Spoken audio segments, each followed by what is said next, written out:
Very good morning sir, hello sir, good morning sir, good morning sir and good morning sir. चलो, good morning to all dear students. બધા મજામાં છે ને?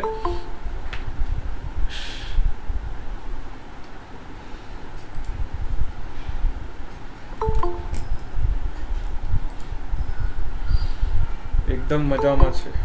ચલો, મજામાં રહેવાનું.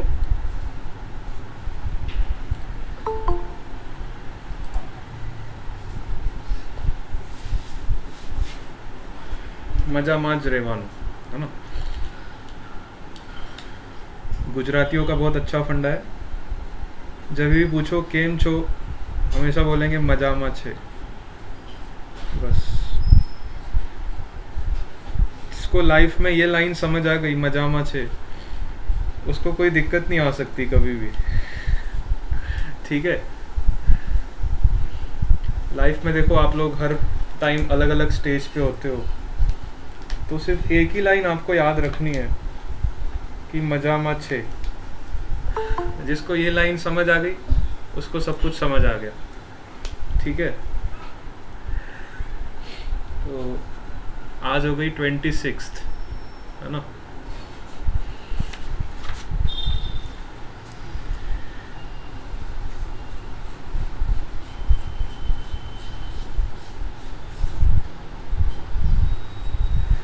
चलो, सबके अटेंडेंस लेते हैं पहले, तो पता चलता है कितने मजा में है.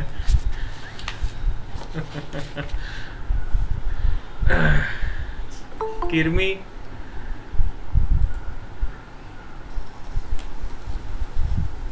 एंजल,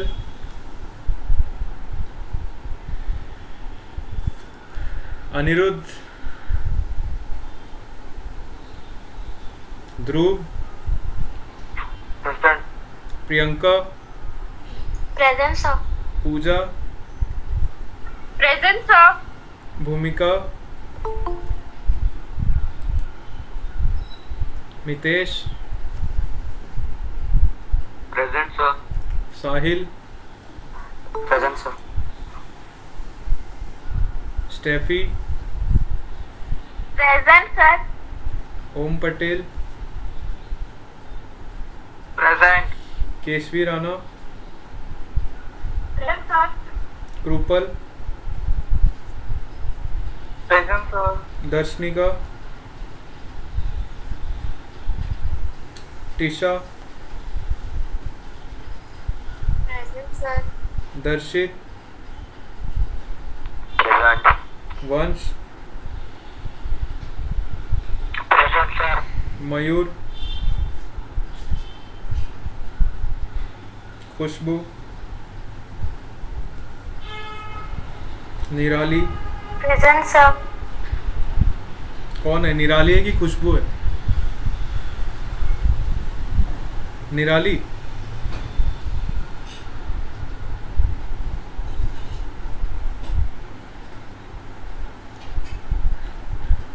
अरे सन्नाटा क्यों छा गया भाई? नाम तो बता दो अच्छे से. Lisa, present sir. Tanushree. Present sir. अच्छा, खुशबू अति. ओके. दीप चौधरी, प्रेजेंट. तन्वी,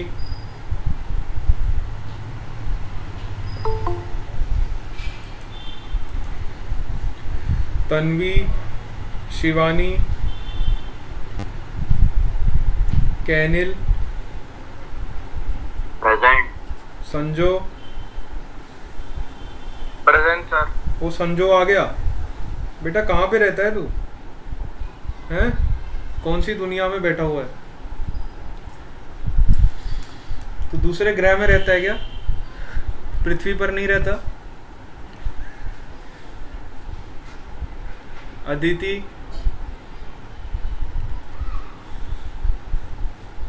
झील,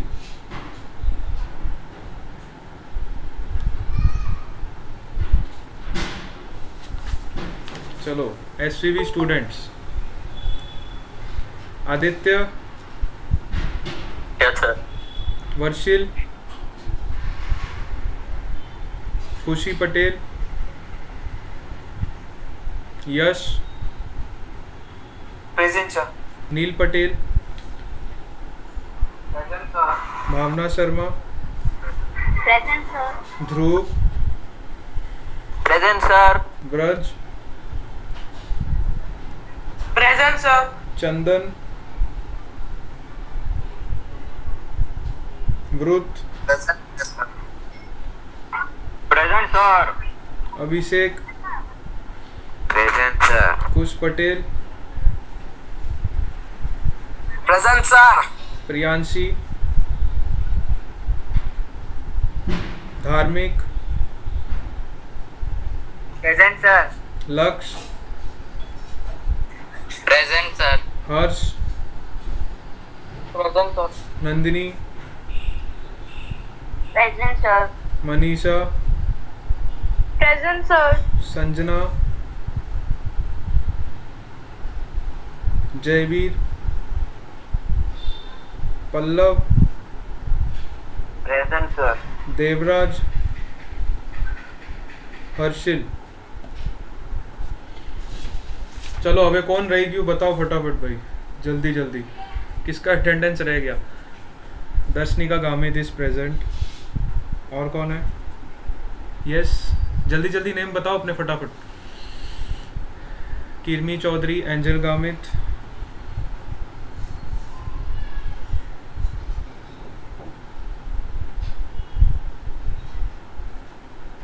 जील Chaudhary. Okay, anybody else? Let's start the class. Liza is also present. Okay, Liza का मैंने मार्क कर दिया पहले ही, ठीक है।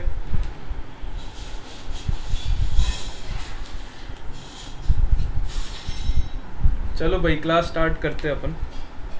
लास्ट क्लास में हम कहाँ पे थे?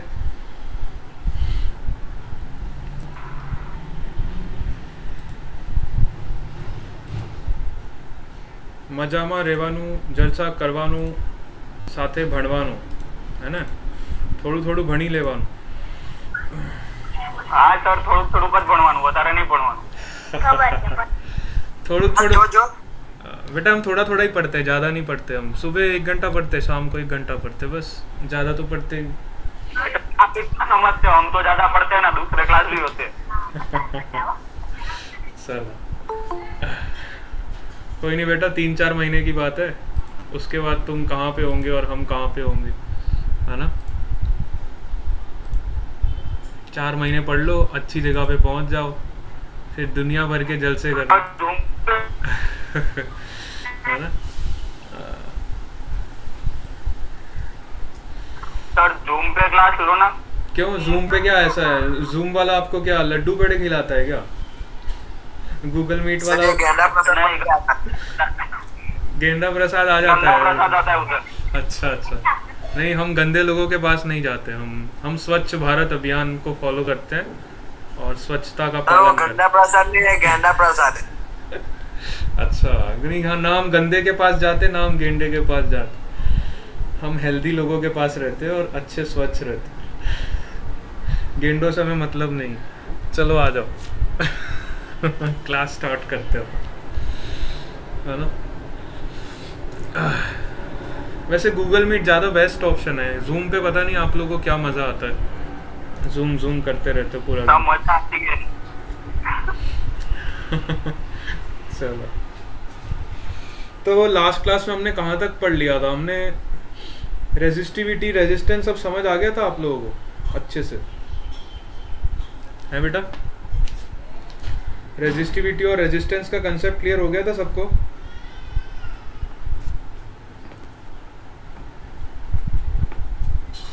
Yes everyone? अरे हाँ ना तो बोल दो, हम तो कुछ नहीं बोलेंगे। आज हम पढ़ते हैं कॉम्बिनेशन ऑफ रेजिस्टर, जो कि बहुत इम्पोर्टेंट है। आपके करंट इलेक्ट्रिसिटी से कुछ क्वेश्चंस हमेशा इसमें से बनते ही हैं, कॉम्बिनेशन ऑफ रेजिस्टर्स। सबको पता होता है 2 तरह के कॉम्बिनेशन होते हैं, उसके अलावा तो कुछ सीरीज पॉसिबल एंड पैरेलल। है ना। सीरीज एंड पैरेलल, पहला कॉम्बिनेशन होता है आपका सीरीज और दूसरा कॉम्बिनेशन होता है आपका पैरेलल। लेकिन इसमें कई बार क्वेश्चंस इस तरह के फ्रेम हो जाते हैं जब बच्चे पहचान नहीं पाते कि वो सीरीज में है कि पैरेलल में है। समस्या वहाँ पे उत्पन्न होती है जब आप आइडेंटिफाई नहीं कर पाते हो कि सर इसको सीरीज में ले कि पैरेलल में ले। ठीक है, तो सीरीज एंड पैरेलल के अलावा आपको तीसरा एक और चीज याद रखना है, दैट इज योर जुगाड़। ठीक है, इससे आपके सारे कॉम्बिनेशन निकल जाएंगे। ठीक है, जब आपको बंद करने माइक। बेटा माइक बंद कर दो, ये सब बातें बाद में कर लेना। वैसे ही क्लास का टाइम हमारे पास लिमिटेड रहता है और हमें काफ़ी सारा कोर्स कवर करना रहता है ना। अच्छा, इसके बाद ना हम 4th और 5th का भी पूरा रिवीजन करेंगे, तो मुझे लगता नहीं आप लोगों को वैकेशन मिलना चाहिए। सब लोग क्लास कंटिन्यू करना, अपने फिजिक्स तो पढ़ेंगे ही पढ़ेंगे, है ना। क्यों छुट्टी लेके क्या करोगे? छुट्टी चाहिए आप लोगों को? कहीं चाले वाले नहीं। दिवाली की छुट्टी चाहिए? कितने बच्चों को छुट्टी चाहिए ये बताओ? सर सबको। सबको चाहिए? अच्छा, आज दिल्ली सबको चाहिए। अरे बद्दा ने जो ही बद्दा जलसा वाला चाहिए। छुट्टी मत काटो सर, मारेंगे नहीं तो हम पकड़ के। चलो ठीक है, बहुत अच्छा होता है ना। हाँ छुट्टी ले लेना और क्या फिर। पर आप लोगों का टाइमिंग सबका अलग अलग है, दोनों स्कूल्स के ना। मतलब पीपी सवानी वालों का अलग शेड्यूल है, इन लोगों का अलग शेड्यूल है। अब हमारे लिए तो दोनों बच्चे एक जैसे ही हैं, तो कॉमन छुट्टियां रखेंगे फिर आप लोग भी। 21 दिन तो नहीं देंगे, फिर कम दिन ही देंगे आपको। ठीक है। चलो, 3 तरह के कॉम्बिनेशन होते हैं, आ जाओ फटाफट देख लेते हैं। सीरीज कॉम्बिनेशन हम सबको पता है, जल्दी जल्दी बताते जाओ। सीरीज में इक्विवेलेंट रेजिस्टेंस कितना होता है? फटाफट ये आंसर कर दो। 3 रेजिस्टर मैंने सीरीज में लगा दिए, बताओ। R1, R2 और R3, बताओ इक्विवेलेंट रेजिस्टेंस कितना होगा? R1 plus R2 plus R3। Very good. Series में क्या कांस्टेंट रहता है? सीरीज में आपका क्या कांस्टेंट रहता है, जल्दी से बताओ। आई, वेरी गुड। आई हमारा कांस्टेंट रहता है, very good. Current is our constant. तो चेंज क्या होता है यहाँ पे? सीरीज कॉम्बिनेशन में क्या आपका वेरिएबल होता है? वोल्टेज आपका वेरिएबल होता है, वेरी गुड। इसके अलावा आपका इक्विवेलेंट रेजिस्टेंस कितना होता है?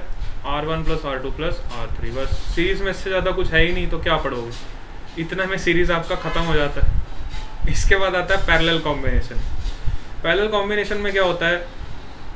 3 रजिस्टर आपके इस तरह से कनेक्टेड रहते हैं, है ना। एक रजिस्टर ये हो गया, एक रजिस्टर ये हो गया। ये तो बहुत बेसिक चीज़ है, आप 10वीं क्लास में ही पढ़ के आते हो, है ना। वही सेम रिपीटेशन है यहाँ पे, लेकिन अभी हम डिफरेंट सर्किट सॉल्व करेंगे तो उसमें मज़ा आएगा। सपोज करो ये R1 है, ये R2 है और ये R3 है। बताओ इक्विवेलेंट रेजिस्टेंस कितना होगा इसका?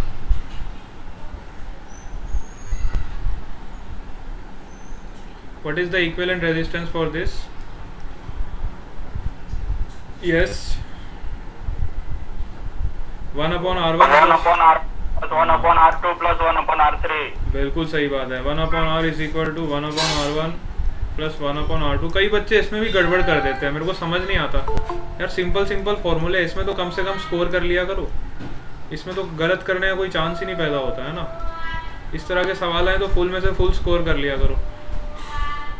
ठीक है,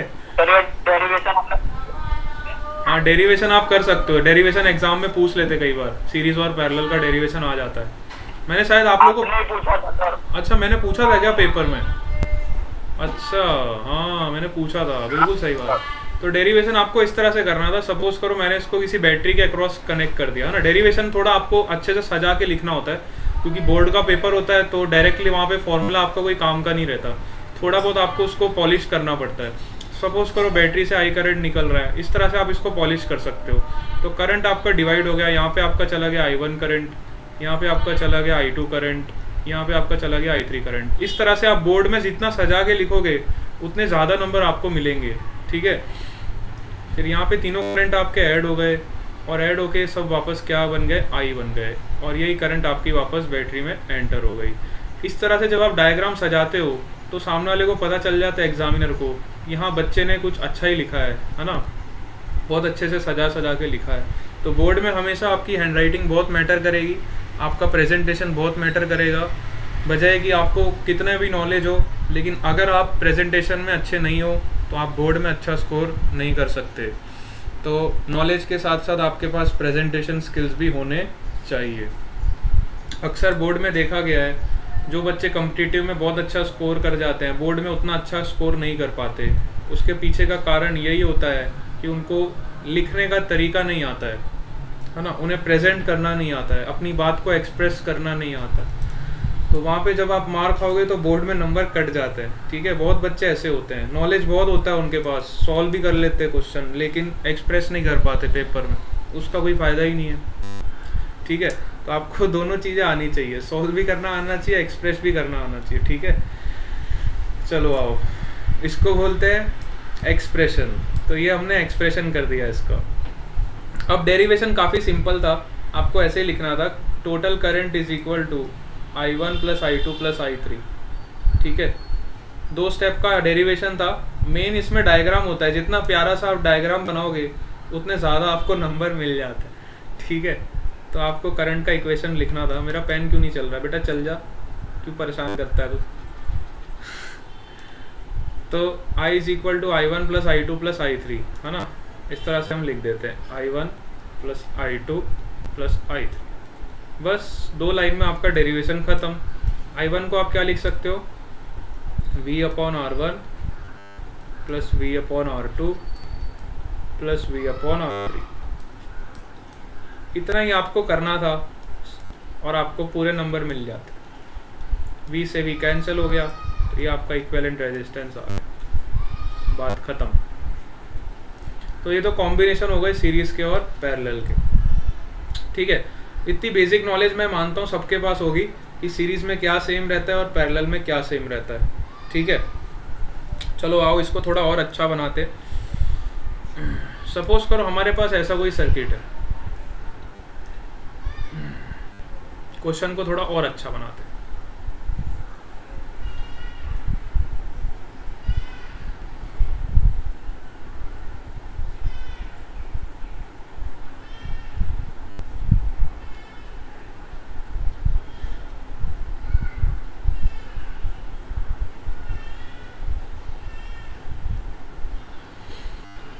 अब इसको लगा देते अपन एक बैटरी से।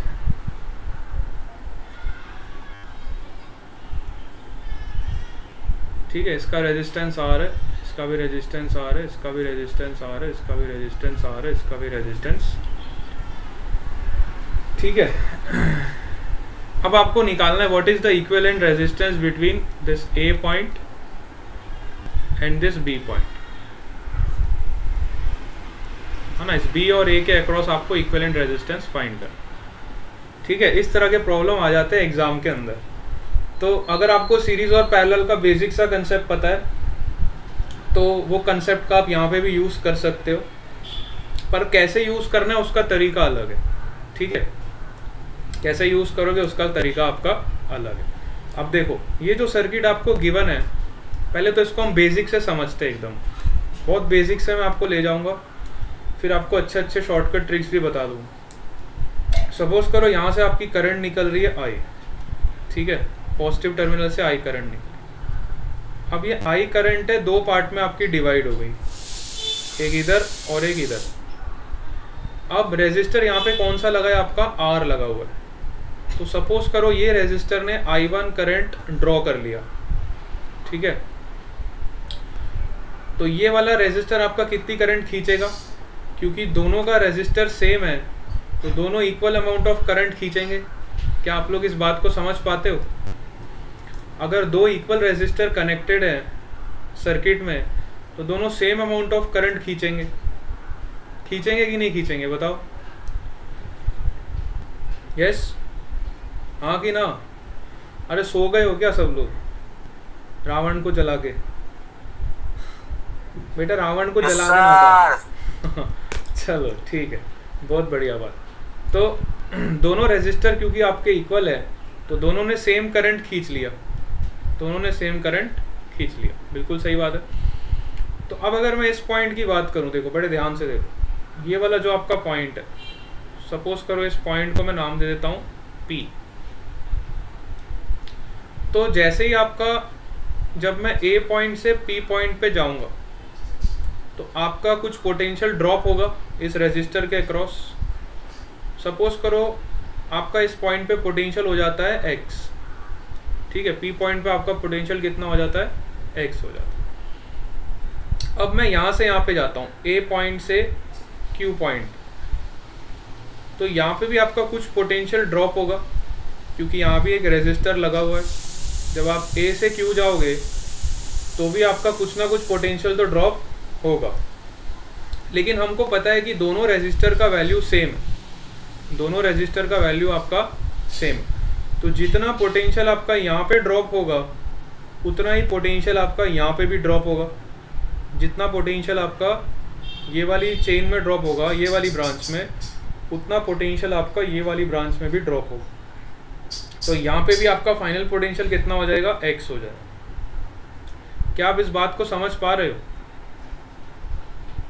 एवरीवन? बहुत बेसिक से चलते हैं अपन, है ना, इतनी बात हमें समझ आती है क्योंकि दोनों का रेजिस्टेंस सेम है। तो जितना ड्रॉप ऊपर होगा उतना ड्रॉप पोटेंशियल का नीचे होगा, है ना। तो फाइनली दोनों का पोटेंशियल क्या हो जाएगा, सेम हो जाएगा। दोनों का पोटेंशियल क्या हो गया, सेम हो गया। अब मेरे को एक बात आप बताओ, जब दो टर्मिनल्स आपके सेम पोटेंशियल पे होंगे तो क्या उसमें करंट का फ्लो होगा? खुद के दिमाग से सोच के बताओ। अगर कोई ब्रांच आपको दे दूं और मैं वहाँ पे रेजिस्टर लगा दूं और आपको बोलूं बेटा यहाँ भी आपका पोटेंशियल V है और यहाँ भी आपका पोटेंशियल V है, क्या इस ब्रांच में कोई करंट फ्लो होगा? खुद के दिमाग से सोच के बताओ। नहीं सर, नहीं फ्लो होगा ना। करंट कब फ्लो होता है? करंट फ्लो होने की क्या कंडीशन होती है? करंट फ्लो होने की कंडीशन होती है कि आपका पोटेंशियल का डिफरेंस क्रिएट होना चाहिए, है ना।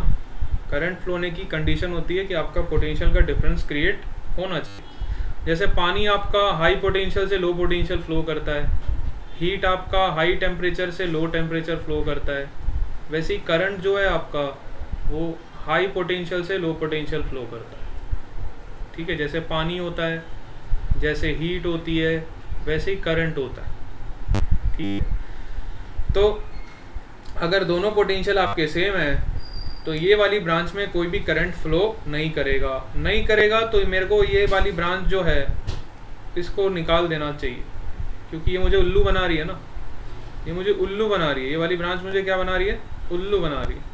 तो मेरे को पहले देखना पड़ेगा सर्किट में कौन सी ब्रांच मेरे को उल्लू बना रही है। तो ये वाली ब्रांच उल्लू बना रही है, इसको मैंने बाहर निकाल दिया। अब आपका सर्किट देखो कितना सिंप्लीफाइड हो गया, है ना। अब आपको मैं अगर वापस रीड्रॉ करूं इस सर्किट को तो आपका ये सर्किट इस तरह से हो गया। ये एक रेजिस्टर, ये एक रेजिस्टर, नीचे एक रेजिस्टर और यहाँ पे एक रेजिस्टर। कितना सिंपल सर्किट आपका हो गया। देखो ये आपकी बैटरी हो गई,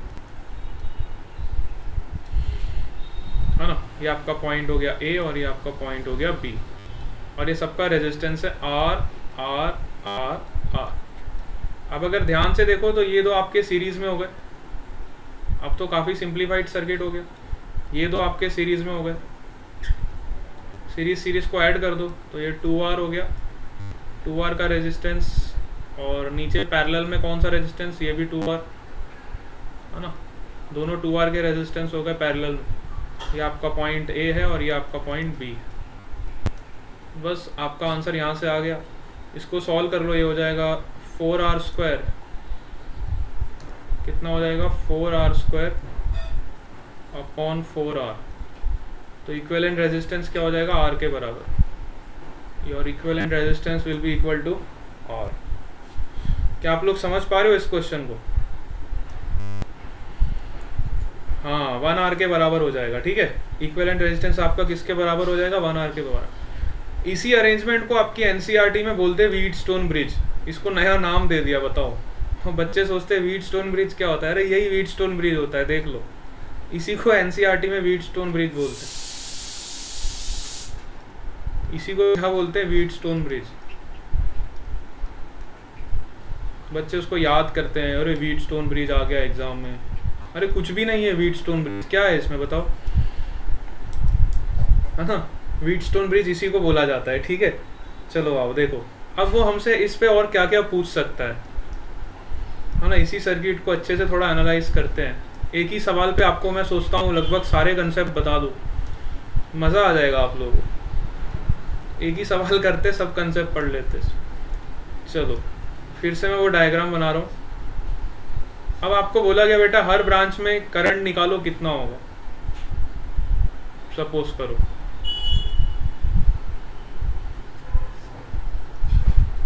हर ब्रांच में आपको बोला गया बेटा करंट निकालो,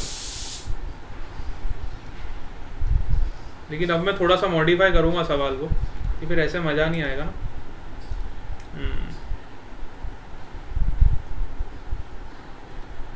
चलो सपोज करो मैंने यहाँ पे 5 वोल्ट की बैटरी लगा दी, ठीक है। इसका मतलब क्या हुआ कि पॉजिटिव टर्मिनल पे आपका पोटेंशियल हो गया +5 वोल्ट और नेगेटिव टर्मिनल पे आपका पोटेंशियल हो गया 0, ठीक है। पॉजिटिव टर्मिनल पे पोटेंशियल कितना हो गया? +5 वोल्ट। करंट इधर से ही फ्लो करेगा, बिल्कुल सही बात है। और रेजिस्टेंस की भी आपको वैल्यू दे दी। सपोज करो ये रेजिस्टर आपको दे दिया 2 ओम का, ये भी 2 ओम का, सब 2 ओम के ले लो, चलो सिंप्लिसिटी के लिए ले लेते हैं 2 ओम के, ठीक है। अब मुझे पता करना है कि इस वाली ब्रांच में कितना करंट जा रहा है। सपोज करो यहाँ से करंट आई है। अब ये बात तो मुझे पता है क्योंकि रेजिस्टर आपके सेम है, तो ये करंट I1 लेगा, तो ये भी करंट कितना लेगा? I1 ही लेगा, ठीक है। ये 2 पॉइंट्स के अक्रॉस आपका पोटेंशियल सेम है, तो इस वाली ब्रांच में तो कोई करंट फ्लो नहीं करेगा, तो यहाँ से आपका I1 करंट वापस आ जाएगा और यहाँ से आपका I1 करंट वापस आ जाएगा, और दोनों I1 मिलके क्या बना देंगे? I बना देंगे। दोनों I1 मिलके क्या बना देंगे? I करंट बना देंगे, ठीक है। तो एक तरीका तो ये है, अगर आपको दोनों ब्रांच में करंट निकालना है तो सिंपल तरीका तो सबसे ये है कि अभी अभी हमने इक्विवेलेंट R निकाल लिया था इस सर्किट का। R इक्विवेलेंट कितना आ रहा था हमारा? इक्विवेलेंट R हमारा कितना आ रहा था इस सर्किट में? R के बराबर आ रहा था, है ना। अभी अभी हमने ऊपर निकाला ना कि हमारा इक्विवेलेंट R कितना आ रहा था? R के बराबर आ रहा था, देखो। तो यहाँ पे हमारा R का वैल्यू कितना है? 2 ओम दिया हुआ है, तो हमारा इक्विवेलेंट R डायरेक्टली निकल गया। इक्विवेलेंट R हमारा कितना आ गया? 2 ओम के बराबर आ गया, ठीक है। इसमें तो किसी कोई दिक्कत नहीं। Equivalent R will be equal to 2 ohm, ठीक है। अब हमें टोटल करंट पता है कितनी? I। टोटल करंट पता है I, तो यहाँ पे हम ओम्स लॉ लगा सकते हैं, which is V is equal to I into R। Total R equivalent हमने निकाल लिया 2 ओम्स, तो I का वैल्यू आपको यहाँ से पता चल जाएगा, which is 2.5 एम्पियर, ठीक है। अब हमें एक बात और पता है कि इस जंक्शन पे, ये जंक्शन पे ध्यान से देखो, इस जंक्शन पे आप देख सकते हो कि जितनी करंट आपकी अंदर आ रही है उतनी करंट आपकी बाहर जा रही है। इस जंक्शन पे मैं जंक्शन लॉ लगा देता हूँ, ठीक है। आपको मैं सब लॉज इधर ही समझाऊँ। जंक्शन लॉ क्या बोलता है? जितनी इनकमिंग करंट है और जितनी आउटगोइंग करंट है उन सब का सम 0 होना चाहिए। तो अगर मैं इनकमिंग को प्लस ले लेता हूँ तो इस जंक्शन पे देखो क्या लिखूँगा मैं? इस जंक्शन का नाम दे दो A, तो I can write +I - I1।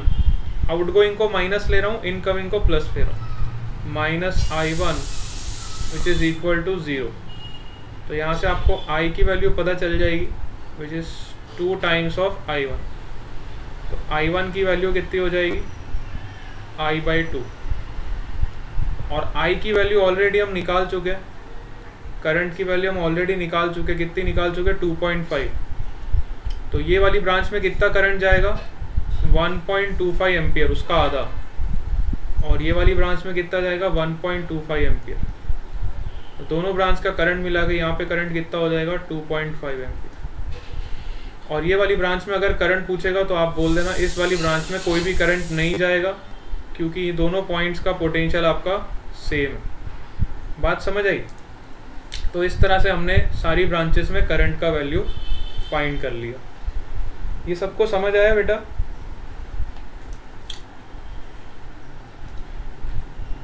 यहाँ पे हमने जंक्शन का रूल भी लगाया, किरचॉफ का जंक्शन लॉ है ये। जितनी आपकी नेट करंट इनकमिंग है और जितनी नेट करंट आउटगोइंग है, सबका सम जो है इस जंक्शन पे किसके बराबर होना चाहिए? 0 के बराबर होना चाहिए। ये किरचॉफ का जंक्शन रूल बोलते हैं हम इसको। लिखना चाहो तो आप सवाल के अंदर ही साथ साथ लिखते जाओ, this is your Kirchhoff junction rule, Kirchhoff का जंक्शन रूल।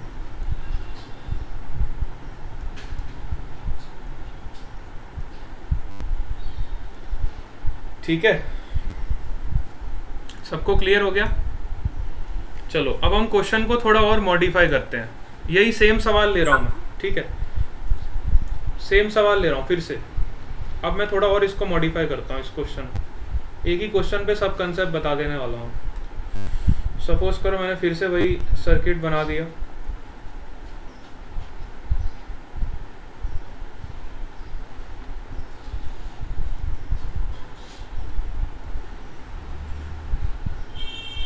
ठीक है, फिर से वैसा ही सर्किट बना रहा हूँ।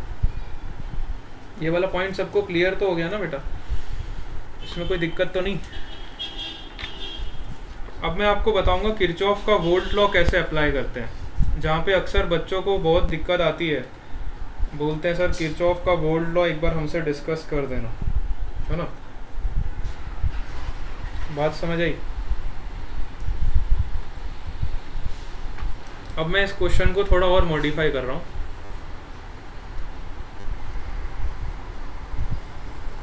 मैंने बैटरी यहाँ पे लगा दी 10 वोल्ट की। सपोज करो मैंने यहाँ पे 10 वोल्ट की बैटरी लगा दी। अब मैं रेजिस्टेंस सबके सेम नहीं ले रहा हूँ, सबके रेजिस्टेंस अलग अलग ले रहा हूँ। सपोज करो यहाँ का रेजिस्टेंस मैंने ले लिया 100 ओम, यहाँ का रेजिस्टेंस ले लिया मैंने 10 ओम, यहाँ का रेजिस्टेंस ले लिया मैंने 60 ओम, और यहाँ का रेजिस्टेंस ले लिया मैंने 5 ओम। अब यहाँ पे आप देखो कोई भी रेजिस्टेंस सेम नहीं है, सब रेजिस्टेंस अलग अलग। ठीक है, कोई भी रेजिस्टेंस आपका सेम नहीं है, सारे रेजिस्टेंस आपके अलग अलग है। ठीक है, तो अब अगर आप बड़े ध्यान से देखो इस क्वेश्चन को, और यहाँ पे मैंने एक गैल्वेनोमीटर लगा दिया। ठीक है, अब बड़े ध्यान से देखना, इसमें और ऊपर वाले क्वेश्चन में क्या फ़र्क है, इसमें और ऊपर वाले क्वेश्चंस में क्या फ़र्क है। डिफरेंस तो है, बहुत बड़ा डिफरेंस। अब सपोज करो यहाँ से आपकी आई करंट जा रही है ना, पॉजिटिव टर्मिनल से आपकी आई करंट निकलती। अब यहाँ पे क्या होगा, ये वाला जो रेजिस्टर है आपका 100 ओम का है, मतलब अगर ये आपका करंट I1 लेता है तो ये वाला करंट आपका I1 नहीं लेगा, ये वाला करंट आपका I2 लेगा, क्योंकि इसका रेजिस्टेंस और इसका रेजिस्टेंस दोनों का रेजिस्टेंस अलग है। बात समझ आ रही है? ऊपर वाले केसेस में क्या होता था कि हमारा रेजिस्टेंस सब जगह सेम होता था, तो जितना करंट ये वाला रेजिस्टर लेता था उतना ही करंट ये वाला रेजिस्टर लेता था, तो हम सिंपली आंसर निकाल देते थे। लेकिन अब मैंने क्वेश्चंस को थोड़ा और अच्छा बनाने की कोशिश करी, तो मैंने क्या किया, सबके रेजिस्टेंस का वैल्यू अलग अलग कर दिया। ठीक है, तो सपोज करो इसने आपका करंट ले लिया I1 और इसने आपका करंट ले लिया I2। अब मैं अगर ये वाले पॉइंट की बात करूं, सबको मैं नाम दे देता हूं, this is your point A, इसको मैं नाम दे देता हूं B, इसको मैं नाम दे देता हूं C, और इसको मैं नाम दे देता हूं D। ठीक है, अब जैसे ही यहाँ पे आपका I1 करंट गया तो यहाँ पे वापस एक जंक्शन आ गया। अब गैल्वेनोमीटर का रेजिस्टर कुछ होगा, मुझे नहीं पता, लेकिन कुछ तो रेजिस्टर होता है ना। गैल्वेनोमीटर का भी कुछ रेजिस्टेंस तो होता ही होता है, ऐसा तो नहीं है कि गैल्वेनोमीटर ऐसे ही बैठा रहेगा, कुछ रेजिस्टेंस तो गैल्वेनोमीटर का भी होता है। तो सपोज करो गैल्वेनोमीटर ने कुछ करंट ले लिया IG के बराबर, है ना, that is current in your galvanometer. कुछ करंट आपका गैल्वेनोमीटर में ले लिया, दैट इज IG करंट। तो यहाँ पे कितना करंट आपका गया, यहाँ पे आपका करंट जाएगा I1 माइनस IG के बराबर। I1 माइनस IG के बराबर जो आपका करंट होगा वो ये वाली ब्रांच में चला जाएगा। अब जैसे ये करंट ये वाले जंक्शन पे पहुंचेगा, है ना, तो यहाँ पे सारी करंट आपकी मिल जाएगी। देखो ये IG करंट यहाँ से आएगा तो ये वाली ब्रांच में यहाँ पे ऐड हो जाएगा, और I2 करंट यहाँ से आ रहा है तो ये भी यहाँ पे ऐड हो जाएगा। तो ये वाली ब्रांच में क्या करंट जाएगा आपका, ये वाली ब्रांच में आपका जाएगा I2 प्लस IG। ये वाली ब्रांच में क्या करंट जाएगा, देखो IG भी ऐड हो रहा है, I2 भी ऐड हो रहा है, तो दोनों ऐड होके ये वाली ब्रांच में जाएंगे, और फाइनली ये सारी करंट ये वाली जंक्शन पे ऐड हो जाएगी, और फाइनली हमें क्या मिल जाएगा, I1 प्लस I2। और I1 प्लस I2 जो करंट है आपका किसके बराबर है, I के बराबर। ठीक है, तो जितना करंट इन अंदर गया उतना करंट आपका बाहर आ गया। तो जब आपका इस तरह का सर्किट दिया होता है जहाँ पे आपको सभी रेजिस्टेंस अलग अलग दिए हैं, तब आप सिमेट्रिक का कंसेप्ट नहीं यूज़ कर सकते। मतलब थोड़ा सा सवाल आपको अच्छे से सॉल्व करके निकालना पड़ेगा, है ना। यहाँ पे हम कोई भी सिमेट्री नहीं लगा सकते क्योंकि सारे रेजिस्टेंस आपके अलग अलग है और सब में अलग अलग करंट जा रही है ना। तो इस तरह के सवाल को सॉल्व करने के लिए आपके पास एक मेथड होता है, that is your Kirchhoff voltage law, है ना। यहाँ पे आपके कौन सा लॉ काम आएगा, किरचॉफ का वोल्टेज लॉ आपके काम आएगा। ज़बरदस्त लॉ है और बहुत ही शानदार लॉ है। तो किरचॉफ का वोल्टेज लॉ क्या बोलता है, इसको समझोगे। किरचॉफ का जो वोल्टेज लॉ है वो ये बोलता है कि जितना आपका नेट पोटेंशियल है ना, पोटेंशियल जितना भी आपका है क्लोज लूप के अंदर, वो सब जीरो के बराबर होता है। Net potential drop in your close loop will be equal to zero. ठीक है, तो अब आप यहाँ पे ध्यान से देखो तो आपको क्लोज लूप दिखेंगे। यहाँ पे पहला क्लोज लूप आपका ये है, this is your first close loop. Second close loop आपका ये है, this is your second close loop. और इसके अलावा अगर मैं बात करूं तो एक और क्लोज लूप आप देख सकते हो।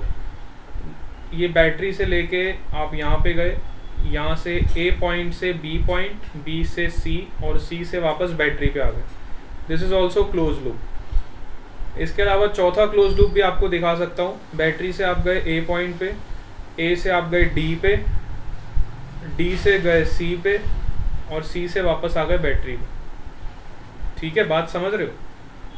ये वाला भी एक क्लोज लूप है। अगर आप ऐसे चलते हो तो देखो, this is also close loop. ऐसे घूम के फिर इधर आओ, बात समझ आई। ठीक है, तो इतने क्लोज लूप का यूज करने का मेरे पास क्या कंसेप्ट है ना। अब आप बोल रहे हो सर इतने सारे क्लोज लूप आप क्यों यूज कर रहे हो, क्योंकि बेटा देखो यहाँ पे हमारे पास वेरिएबल कितने, पहले आप वो देखो। हमें यहाँ पे I1 का वैल्यू भी नहीं पता, ये हमारा अननोन है। हमें I2 का वैल्यू भी नहीं पता, ये भी हमारा अननोन है। और हमें IG का वैल्यू भी नहीं पता है, ये भी हमारा अननोन है। हमारे पास 3 वेरिएबल है इस सवाल में, बात समझ रहे हो। कितने वेरिएबल है, 3 वेरिएबल।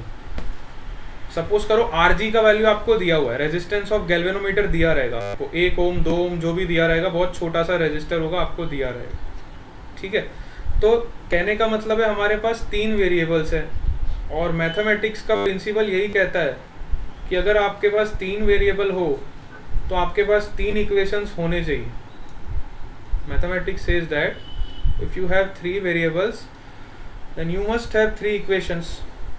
और 3 इक्वेशंस निकालने के लिए हमें 3 अलग अलग क्लोज लूप में किरचॉफ का वोल्टेज लॉ लगाना पड़ेगा। किरचॉफ का वोल्टेज लॉ पहले हम चलो लगाते हैं, फर्स्ट वाले लूप में, यहीं से आप वोल्टेज लॉ भी सीख जाओगे। तो फर्स्ट वाला लूप देखो, फर्स्ट वाले लूप पे देखो, पहले मैं वोल्टेज लॉ लगाता हूँ। ए पॉइंट से हम स्टार्ट करते हैं। ए पॉइंट पे आपका पोटेंशियल कितना है? 10 वोल्ट। ए पॉइंट पे पोटेंशियल कितना आपका? 10 वोल्ट, ठीक है। तो जब मैं ए से बी पे जाऊंगा तो मेरा पोटेंशियल का ड्रॉप होगा कि नहीं होगा? यस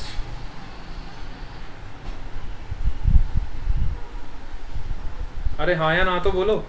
ए से बी देखो, मैं करंट की डायरेक्शन में जा रहा हूँ। वोल्टेज लॉ लगाना सीख जाओगे, सब कुछ आ जाएगा। ए से B I am going in the direction of current, so मैं क्या लिखूंगा देखो, 10 minus I1 into r. R का वैल्यू कितना है? 100। पहले मैं फर्स्ट लूप पे लगा रहा हूँ। अब मैं बी से डी पे जाऊंगा। बी से डी जब जाऊंगा तो क्या होगा? Minus IG into RG। RG का वैल्यू कितना दिया हुआ है? 1 ओम। अब मैं D से जाऊंगा A पे, तो D से जब मैं A पे जाऊंगा तो देखो मैं करंट के ऑपोजिट डायरेक्शन में जा रहा हूँ। जब मैं करंट के ऑपोजिट डायरेक्शन में जाऊंगा तो मेरा पोटेंशियल ड्रॉप नहीं होगा, मेरा पोटेंशियल इंक्रीज करेगा। करंट के जब मैं ऑपोजिट जाऊंगा तो मेरा पोटेंशियल इंक्रीज करेगा। कितने से इंक्रीज करेगा? I2 इंटू 60 से, क्योंकि इस ब्रांच में करंट कितना है आपका? I2 और रेजिस्टेंस कितना है? 60 के बराबर। तो यहाँ से आपको पहला इक्वेशन मिलेगा फर्स्ट लूप से, ठीक है। कैसे वोल्टेज लॉ लगाना है इसको सीख लो बड़े अच्छे से, तो क्वेश्चन सॉल्व इजीली हो जाएंगे। सबको समझ आया? यस।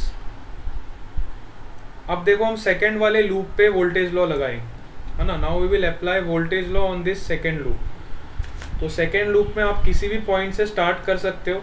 जैसे मैंने पहले स्टार्ट किया बी वाले पॉइंट से। बी वाले पॉइंट का पोटेंशियल आपको पता है क्या? यस। अच्छा, बी वाले पॉइंट के पोटेंशियल से मतलब नहीं है, हमें ये वाला देखना है ना। क्लोज लूप में हमें रेजिस्टेंस देखने सारे कितने हैं? 1 2 3, ठीक है। तो जब मैं यहाँ से यहाँ जाऊँगा, बी से सी जाऊँगा, तो मैं करंट की डायरेक्शन के अलोंग जा रहा हूँ, है ना। करंट की डायरेक्शन के अलोंग जा रहा हूँ। अच्छा, एक बात और बता दूं आपको, ये 10 हमने क्यों ले लिया? 10 हमें नहीं लेना चाहिए था। 10 से तो कोई मतलब ही नहीं है ना। हमें तो पोटेंशियल का ड्रॉप लेना है, ड्रॉप, एब्सोल्यूट पोटेंशियल नहीं लेना है। एक मिनट, मेरा इरेजर निकल जा बेटा। हैंग क्यों हो रहा है ये? एक मिनट रुको। सर पीछे से साग बाजे क्या? अरे एक मिनट रुक जा बेटा, सागबाजी की आवाज़ आ रही है तेरे को। यहाँ मेरा ये पेन नहीं चल रहा है, तुम्हें सागबाजी की पड़ी है। तुम्हारी मैं हैं? कितनी सागबाजी खाओगे? सागबाजी वाले तो आते रहते हैं पूरा दिन, सागबाजी ले लो, सागबाजी ले लो। अरे यार ये क्यों हैंग हो गया? मेरा पेन नहीं आ रहा है, देखो माउस का कर्सर आ गया। सर होता है क्या ऐसा? मेरे साथ फर्स्ट टाइम हो रहा है ऐसा। इतने क्लासेस लिए आज तक ऐसा कभी प्रॉब्लम आया नहीं। जब क्लास में ऐसे डिस्टरबेंस आती है ना तो लिंक खराब हो जाता है, वो मूड और ज़्यादा खराब हो जाता है। पीछे से आवाज आया ना इसलिए। पीछे से आवाज़ आया तो क्या उससे पेन नहीं चलेगा क्या?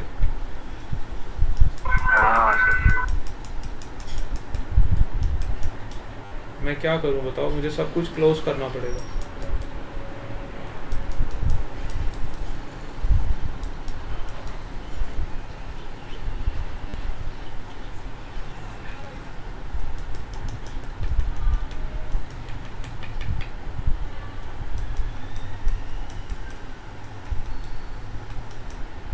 एकदम से अचानक प्रॉब्लम आ गया ये, मतलब ये पेन में कन्वर्ट ही नहीं हो रहा है। क्या बात हो गई इसको?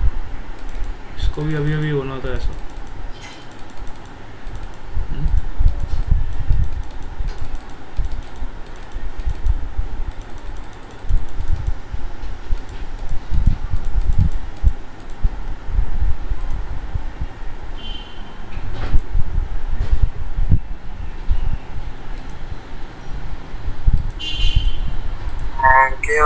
सर। हो बेटा रुक जाओ 1 मिनट, देख लें तो थोड़ा क्या इशू आ रहा है।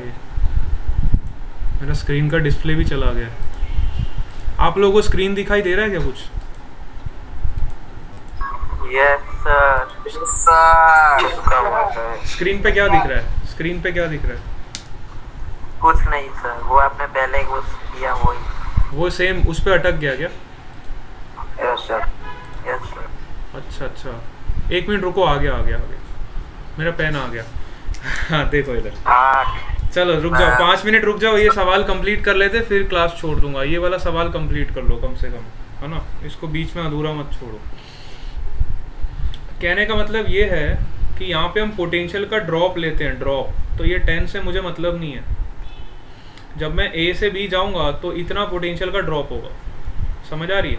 हम हमेशा किरचॉफ के वोल्टेज लॉ में पोटेंशियल का ड्रॉप लेते हैं, ड्रॉप, इस बात का ध्यान रखना।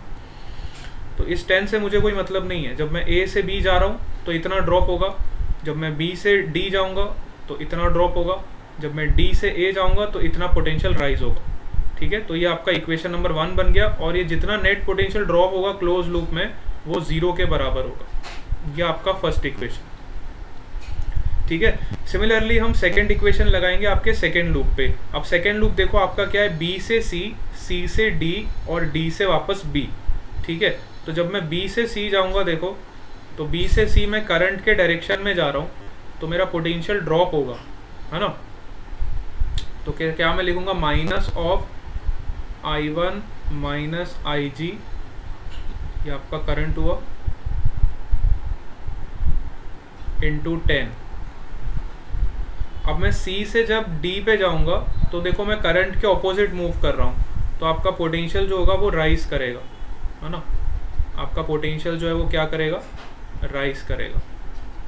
पोटेंशियल जो आपका राइज करेगा, तो जब पोटेंशियल राइज करेगा तो मैं पॉजिटिव लिखूंगा और जब पोटेंशियल ड्रॉप करेगा तो मैं नेगेटिव लिखूंगा, ना। इतनी बात सबको समझ आती है ना।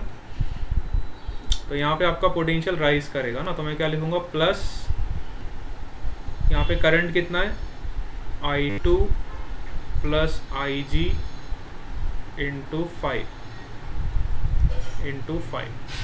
ठीक है, अब मैं जब D से B पे जाऊंगा तो again I am moving in opposite direction to current, तो अगेन आपका पोटेंशियल राइज करेगा which is IG into RG। तो मैं लिख सकता हूँ 1 इंटू IG इंटू RG, और ये सम किसके बराबर होगा, 0 के बराबर।